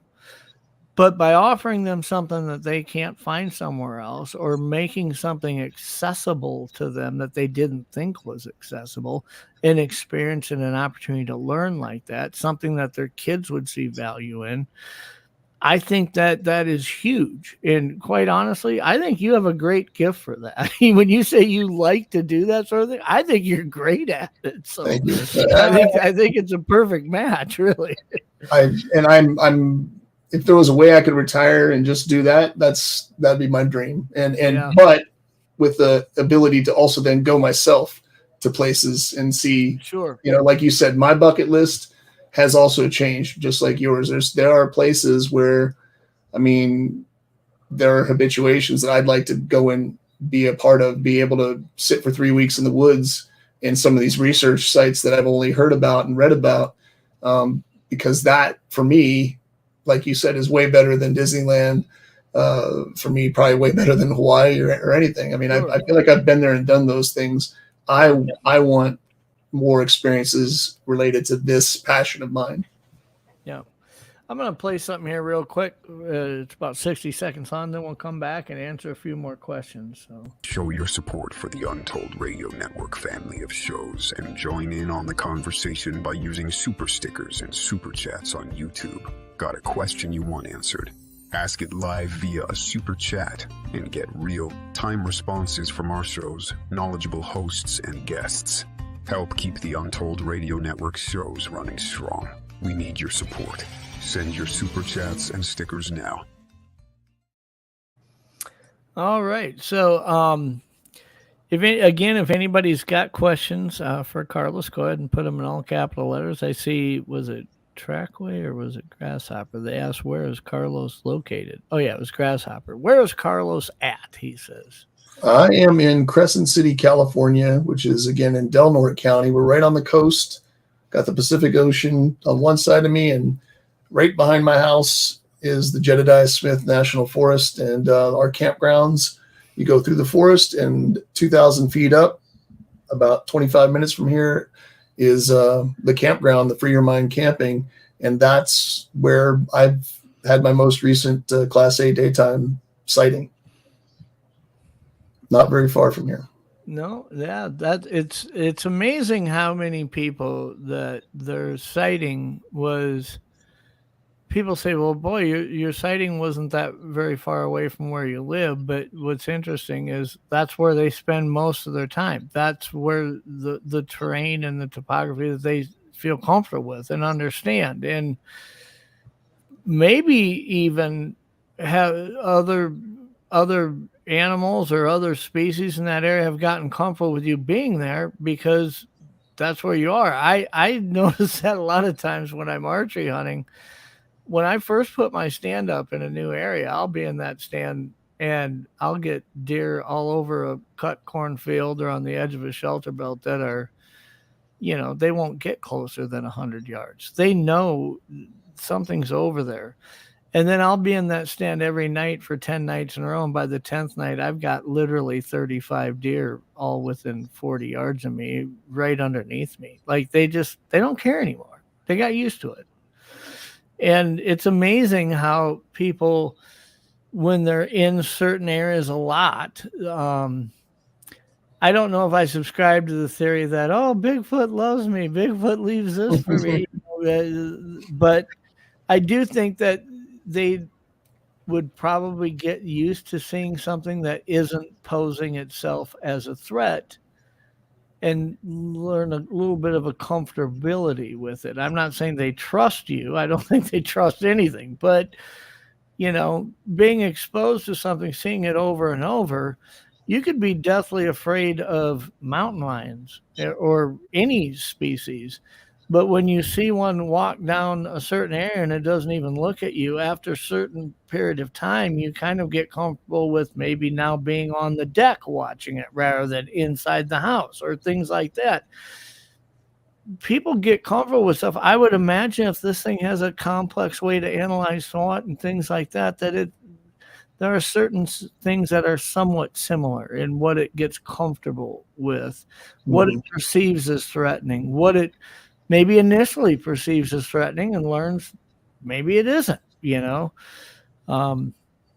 you think there's certain things that when you go out and spend some time in an area, let's say you're overnight in an area, I do a lot of my research alone because I don't really like big groups of people and constant talking and things like that. But yet I don't mind going with 2 or 3 people. I think those evenings when it gets dark and that veil of anonymity kind of starts to exist in those tree lines and stuff, that sitting around a campfire talking could be intriguing. You know, it could be something that would leverage something's curiosity to move closer to you. Are there things that you try to do that really don't involve like your typical camera traps, audio capture devices? Do you think there's techniques that you can do out there when you're spending the night in those areas? Based on my personal experiences, it seems for me that there's no rhyme or reason. Yeah. I haven't used bait to try to bait anything. When I go out like anybody would, I think, to go, if you're going to go camping, and just treat it like a camping or a fishing trip. And I don't go alone anymore. I really like the idea of having a corroborated witness, like somebody else who's experienced, so that I can check myself. That for me, that's kind of like my control. By being by myself, hearing and seeing things. We hear and see a lot of things in the woods at night. And again, I'm my own first critic going, okay, no, that was this, that was that, not Bigfoot. But having someone else there who hears or sees the same thing as you, I like to have someone else out there with me. But in terms of a technique, just sitting around the fire talking, just hanging out in the stream, mountain stream fishing. I think that mindset of paying attention and just presenting yourself as not being a threat, really not being a threat, but being observant. Like you said, you're more aware. Once you've had an experience, you're more aware. Once you've had an experience with a bear, you're more aware. If you ever have an experience with a mountain lion, you're going to be more aware, because up here, they're 200 pounds up here, some of these mountain lions. Yeah. So you're gonna be aware, even if you don't see them, that they're there. They're out there. So just that awareness, I think, is the key. Like just doing what you would normally do, being aware. And I don't think that if you're trying to find where they nest, if you're trying to find where they sleep, you're probably going to have to go pretty remote. But if you're just trying to have an interaction with them, they're on the move. They're going to come to where people go. And maybe not when there's a lot of people there. But again, if there's two of you out there in the woods, you got a little fire going. One of you's playing guitar. That's just as likely to elicit some kind of attention as sitting there in a ghillie suit, hiding in the bushes with some camera traps. As far as I know, again, I don't know, and I'm not here to. And I love that. I love that about you, Carlos. It's a question. You're presenting ideas, and you aren't doing it in a factual way. I mean, there are some people out there, unfortunately, in this community that say, man, if you go out there, you have to do this. They love this. For somebody who's on day one of their journey of educating themselves on this, that's harmful. That's misleading when we present things so factually, like if you ever hear this is what it means. I don't like that approach. I think unless they're telling you what they're doing when they bang a stick, unless they're telling you what they're saying when they do a whoop. I mean, again, there's things that I study. I don't know if you can see some of the books in the back, primate communication. Yeah. I read as much as I can, and I listen to as much as I can to learn as much as I can about the subject and things related to the subject. Anything from, again, the sounds to the behaviors. It all interests me, so that when I'm out there and I'm being more aware, I can notice, and hopefully realize more often when they are around, but not making themselves known. But I often, as an analogy, share this, that one thing that I learned when I was in the military, traveling around different parts of the country, was that there are certain words that don't have the same meaning or the same reference. You go here in the upper Midwest, you go into a cafe or a bar and say, I want a pop. They'll say, what kind do you want? They understand what you're asking for. Mm-hmm. Out on the East Coast stuff, there are areas where you ask for a soda, not a pop. You say a pop, they don't know what you're talking about. You got to ask for a soda. Down South, you ask for a Coke, and then they'll say, what kind? Because everything's Coke until you give it more of an identity. Mm-hmm. This idea that in my area, 3 wood knocks followed by 2 wood knocks means this is ridiculous to me, because that might not be what it means 2,000 miles away. You know what I mean? And Jeff, but you still might be right. And that's the thing. Like, I can't know what it means. And they could do it to you in the same place And then Doug Hycheck comes along and they do 2 knocks and then 3. Yeah. And it could mean what you think it means, and it might not. And I think that people need to just maybe bring it down a couple notches and observe it and record it, and then try to pay attention and see if it happens again. Because again, in science, you want to see repeatable data, and that doesn't mean though that everything is an outlier either. There's some data that's why for me, I keep an open mind. I try to take every piece of information as a possible. As possibly related to the Bigfoot phenomenon. Yeah. But I don't know, and I may never know. I mean, I think Scott Nelson's a good example of that. When he broke down, I had Ron Moreland on the show with Todd Neese, and they had, first time that I've ever heard Ron say this anywhere, but I had an idea this was the case based on something that Todd shared with me when him and Peter Burns and Ron were camping somewhere for extended period, and they've done this dozens upon dozens of times. Those three, they spent a lot of time together out in the woods. That Ron Morehead didn't just have the Sierra sounds that everybody recognizes that he released, that he actually had hours upon hours, over a dozen hours of recorded Sierra sounds over the years. And Scott Nelson goes through all of that and comes up with 600 phonetics that he's identified in those sounds. Now, Scott's reason for doing it was to try to map out a repeatable, a data recognized repeatable reference, so that if somebody says, I recorded this, and he hears that and can find those same chain of 3 phonetics connected, streams, yeah. It's just really interesting that was the approach that Scott took to this. Let's map out something that we can repeat and apply to what we would consider to be a probable real audio recording. And I loved that approach. And I think that's something that we need to consider. I mean, all the different Native American tribes and dialects across this country, they all didn't speak the same language, but they may have had certain words that they all recognized, or expressions that they all recognized and could utilize amongst strangers and still be understood. You know what I mean? And there is somewhere in that mix, this exists in the way that they communicate. Saying I know where those perimeters lie, I think that's really tough. But we could learn it. We could figure it out. But it's going to take an awful lot of paying attention and, And I think that there's some, people that have been putting time in the woods and in the field, and they have heard and or recorded or observed these repetitions. And again, I'm not saying in any way that I think that they're probably right about what they're what they're connecting it to. Yeah. I don't know that any of us can know. That's the only thing, and because of that, I think that we should all be more open to what people observe, what people hear, and come up with as many thoughts as to what does the 2 knocks, 3 knocks mean? Yeah, I'm a big fan of listening when I'm out in the woods. I'm not really out there to project or try to mimic those sounds. I don't want to speak a language I don't understand.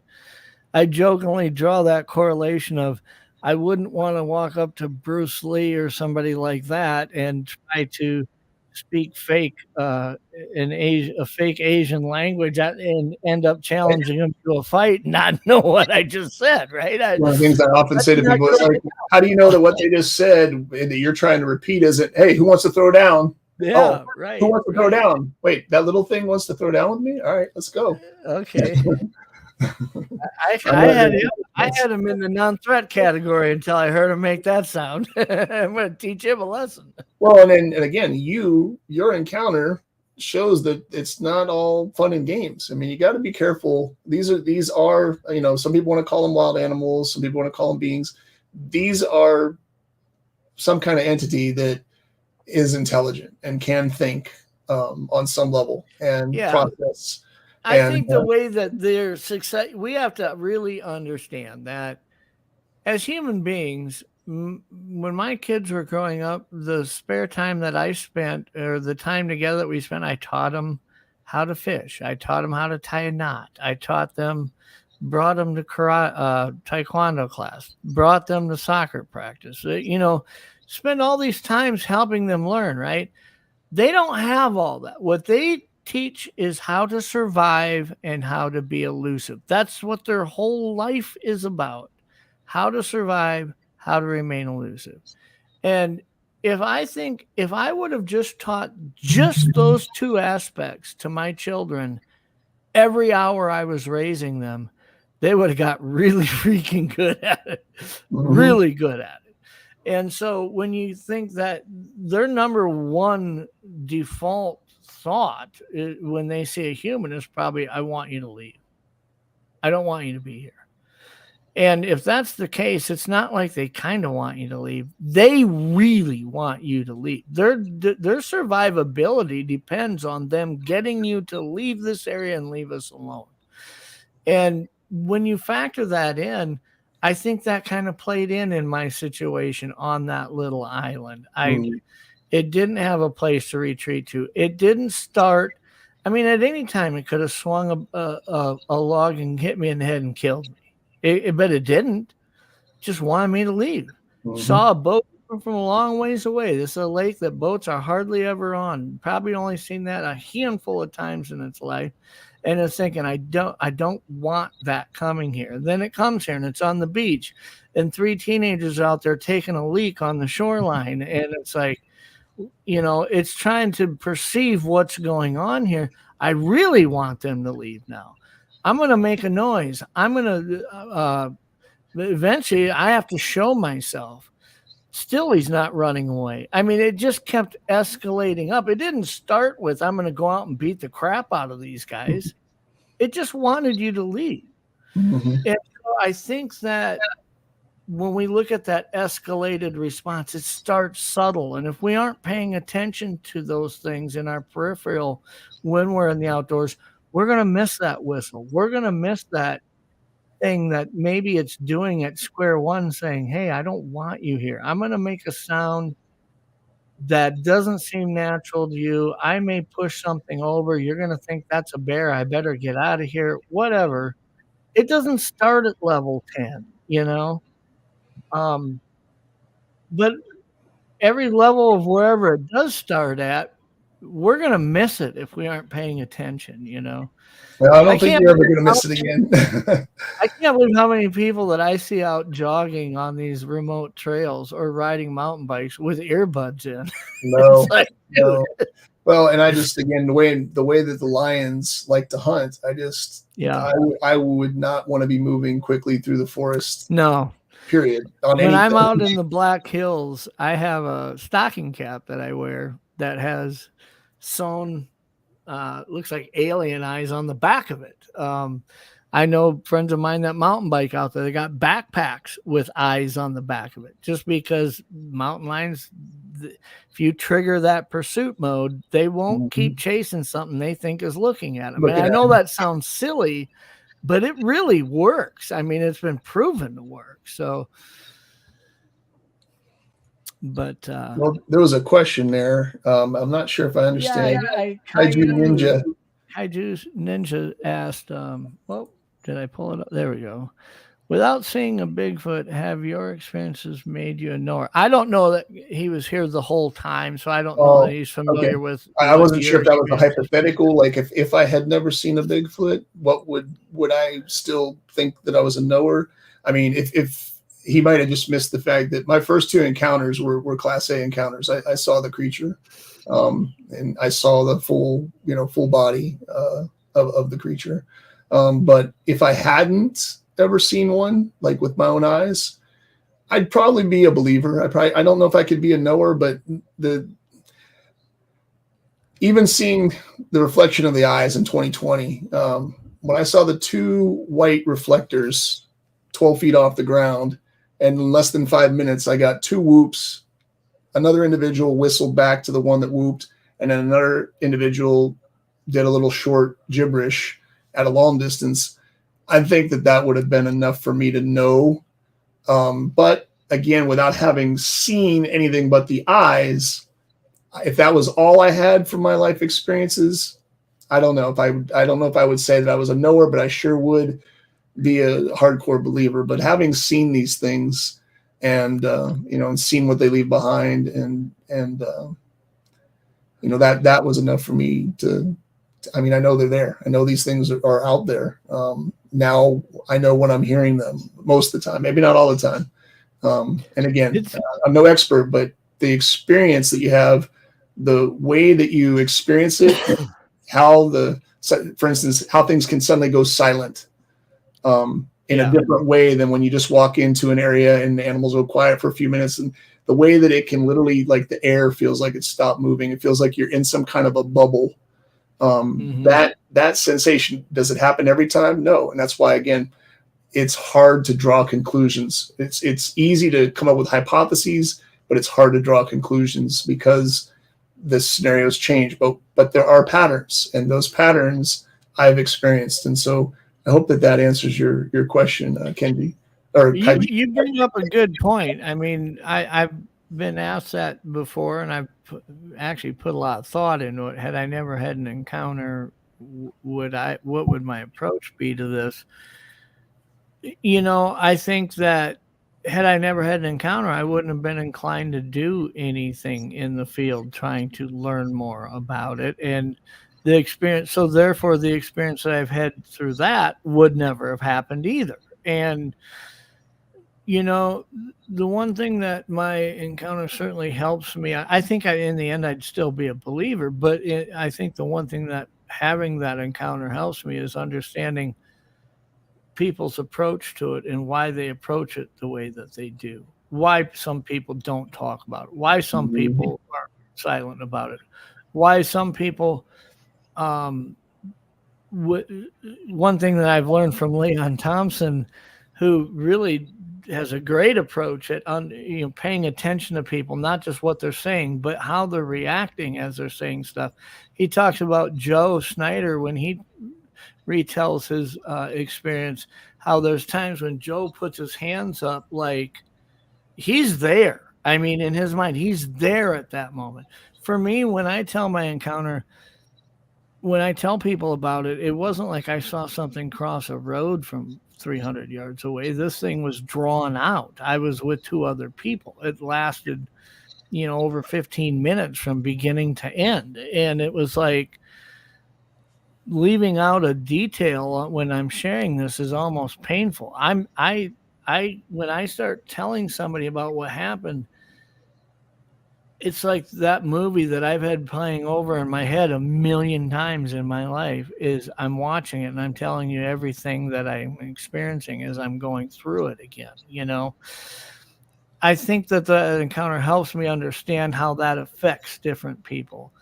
But in the end, I think you're right. I think I've experienced enough in the outdoors that I think I would be a believer. But then again, I also kind of feel like if all I had was a couple hundred trips out guiding hunters and the hundreds of nights I've spent in the wilderness, elk hunting, bear hunting, things like that, and not had anything happen, I don't know that it'd be easy for me to digest that you can go out for 4 days and have some and say, hey, we're going to be out. We'll share anything we get. And you come back and say, here's some audio we captured. It's like, dude, I've been out there for 10,000 hours and I haven't heard that, But to kind of to your point, though, again, of all those people that do what you've done and have never had an encounter, it would be contrary to logic to think that they would be believers or not believers, but that they would jump right onto the believer bandwagon if they've been out there that many hours and that much time of their lives and never themselves heard, seen, experienced the Bigfoot phenomenon in any way that wasn't to them. Oh, that was just an owl. That was just a bear. That was some coyotes howling, for 5 minutes straight. That's the kind of thing that it wouldn't make sense the other way either. It wouldn't make sense if the skeptics weren't skeptical. They should be. I mean, that's what you want a person to be logically skeptical. You can't be a good citizen scientist if you're not logically skeptical. You have to be. The scientific method is not effective if it doesn't have a degree of opposition in trying to prove something the opposite way that your hypothesis is drawn. It needs to fail at being able to do that for your hypothesis to have weight. And again, healthy skepticism, absolutely positive for what we're trying to accomplish here. Trolling, not so much. Yeah. And trolling has no basis in logic. It only has a basis in trying to, it's a bullying technique. It's not a technique that's helpful to move this topic forward. Healthy skepticism, absolutely. One interesting approach that I've noticed, and I've shared this in the past, is as being a part of a network of almost, a lot of guides. I mean, there's over 100 guides in the network that I'm in that we refer, like if somebody comes to an elk guide in Montana and says, who would you recommend to take me and 10 people pheasant hunting? They might refer them to me for our land in South Dakota. So we work in cooperation with each other. And I've had an opportunity to really visit with a lot of these guides. And the one thing that I've noticed is when I approach them with this approach and say, have you ever been out in these remote areas, either alone or with clients, and had an experience that you couldn't come up with a natural explanation for? It just didn't fit. Mm-hmm. You can start a lot of almost all of them will share something with you that's happened. If you come out and say, have you ever seen anything that would support evidence that Bigfoot exists? They're likely going to just say no. But when they start, it's almost like a leading question when you go right to Bigfoot. Yeah, but when you say, have you experienced something that you can't find that natural explanation that fits what you experience? One thing you need to understand, there's a lot of people out there like those guys who spend an awful lot of time in those areas, and they have one isolated experience. They have a block in their head. Maybe they're protecting their ability to be out there, their want to be out there by not saying, well, I'm going to consider that maybe it was this. They don't like how they themselves would react to that. So I kind of wonder if maybe there's this mental block of saying, it wasn't that. But when you start the conversation with, have you ever had anything happen that doesn't have a natural explanation to it? They start talking about, there was this noise, and then this happened, and then there was a smell, or they start describing it, and you start asking questions back. Can you think of anything that would have explained that? I mean, that doesn't sound like elk to me. That doesn't sound like black bear. And you start getting them to open that mind up and say, you know what, maybe it was that which I'm trying to protect myself into admitting that it was. But you can't lead them there. You've got to let them find their course through that. Well, the two psychological aspects of the phenomenon for me that are most interesting are the one that we brought up earlier that you're hitting on now, the cognitive dissonance. Like, you don't want to mentally address that which doesn't fit what you're already, your world beliefs, your worldview, your reality. That's one. Second, though, when that cart is disrupted, now you've got a trauma. Yeah. On whatever level, because now you've seen something that's not supposed to exist. Now you've heard something that isn't anything else that you know of. If you accept and you can get past your own cognitive dissonance, now you're into that territory of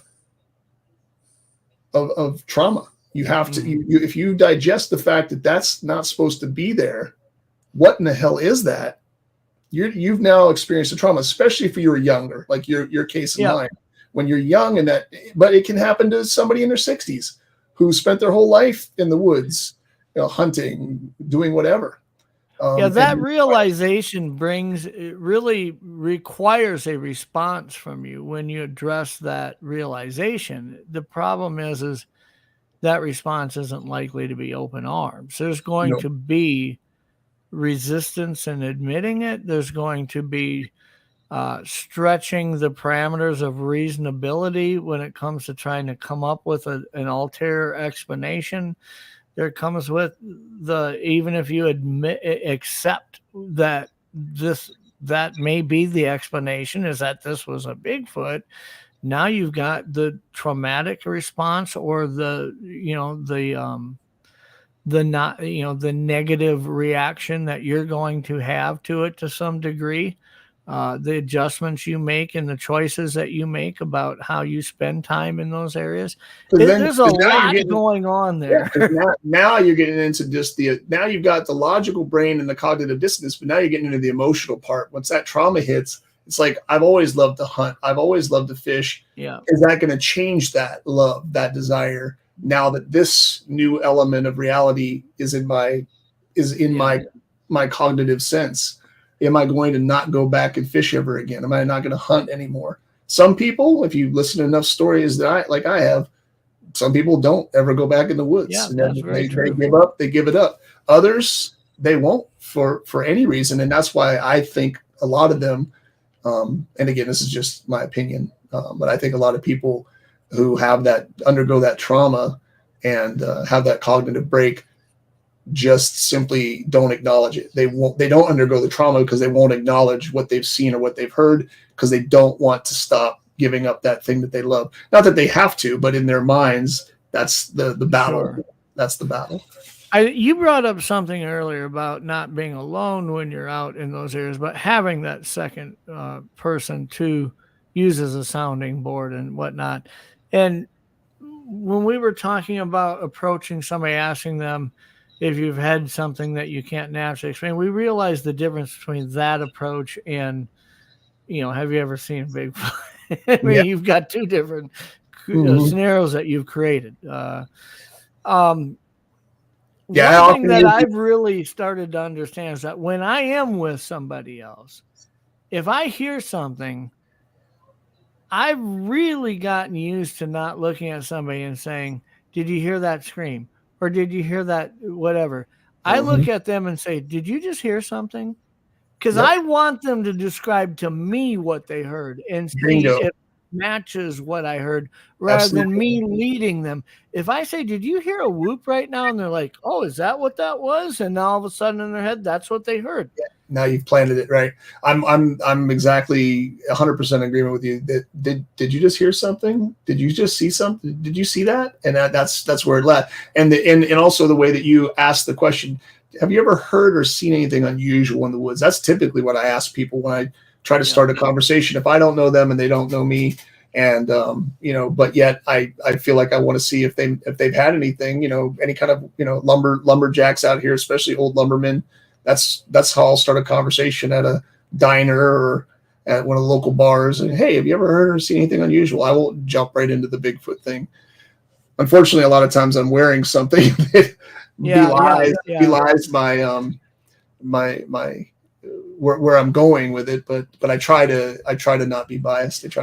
Well, a lot of my experiences when I'm talking to other guides, I mean, these are people that by nature are pretty analytical. I mean, that's what they do. That's how they become good at what they do. They look at large game and they try to analyze and predict its movement, its everything about it in order to create scenarios where you could harvest one.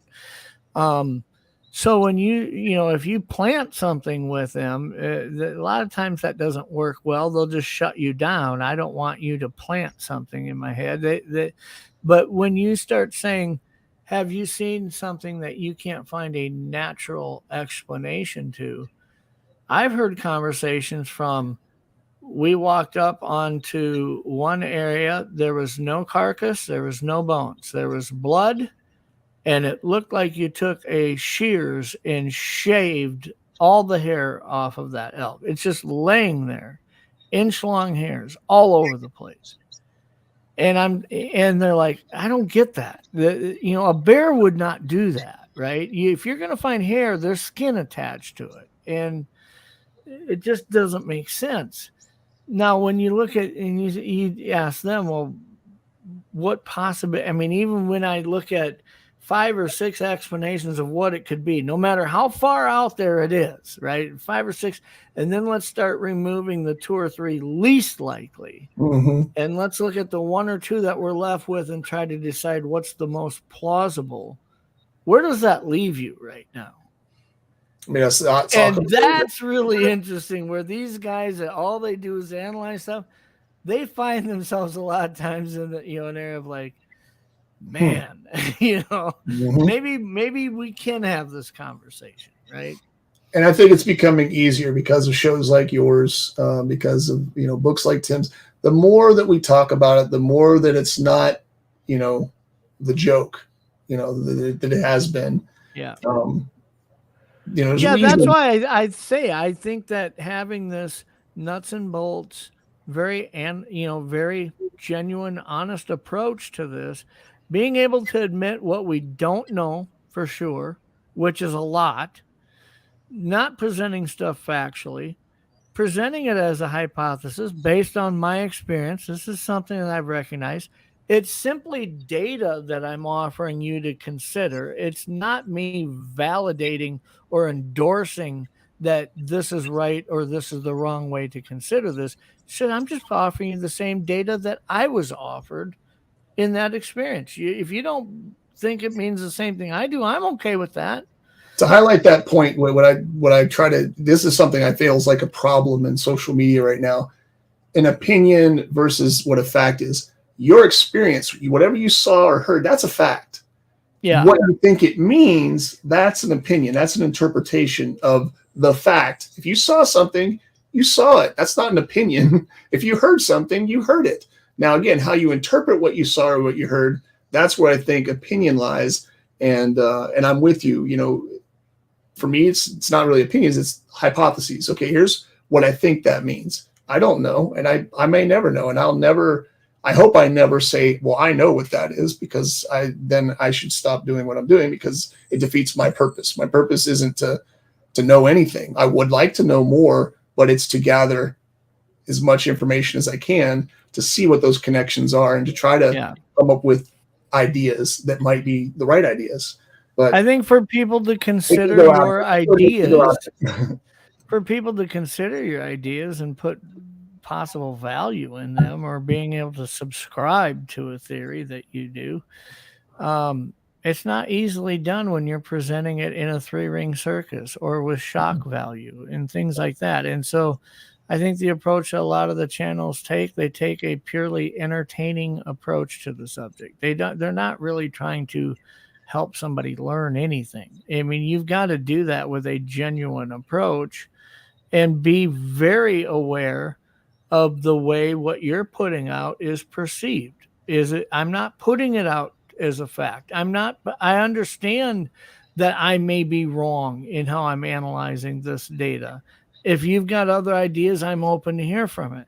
Absolutely. Like you said, you can get a degree in anthropology. You can get a degree in a lot of different things that might relate to this to some aspect, but they aren't offering master's degrees in Bigfootology. Okay.